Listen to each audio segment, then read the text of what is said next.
ಕಾಡಲ್ಲಿ ನಡೆಯುತ್ತಿರುವಾಗ ಬೇರೆ ಪ್ರಾಣಿಗಳು "ಓ ರಾಕ್ಷಸ, ಓಡಿ ಓಡಿ!" ಎಂದು ನರಿಯನ್ನ ನೋಡಿ ಹೆದರಿದವು. ಯಾಕೆ ಅಂತ ನರಿಗೆ ಗೊತ್ತಾಗಲಿಲ್ಲ. ನರಿ ನೀರು ಕುಡಿಯಲೆಂದು ಕೊಳದ ಬಳಿ ಬಂದಾಗ ಪ್ರತಿಬಿಂಬದಲ್ಲಿ ನೀಲಿಯಾಗಿರುವ ತನ್ನ ಶರೀರ ಕಂಡು ಎಲ್ಲದಕ್ಕೆ ಅರ್ಥವಾಯಿತು. ನರಿ ಉಪಾಯ ಮಾಡಿ ಎಲ್ಲಾ ಪ್ರಾಣಿಗಳನ್ನು ಕರೆದು ಹೇಳಿತು, "ನಾನು ದೇವರ ದೂತ. ಇನ್ನು ಮುಂದೆ ನಾನೇ ನಿಮ್ಮ ರಾಜ. ಹೆದರಬೇಡಿ."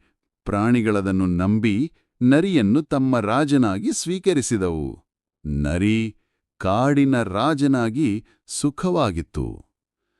ಒಂದು ದಿನ ಬೇರೆ ನರಿಗಳು ಗೀಲಿಡೋದು ಕೇಳಿ ತಡೆಯಲಾಗದೆ ನರಿ ಗೀಲಿಟ್ಟಿತು.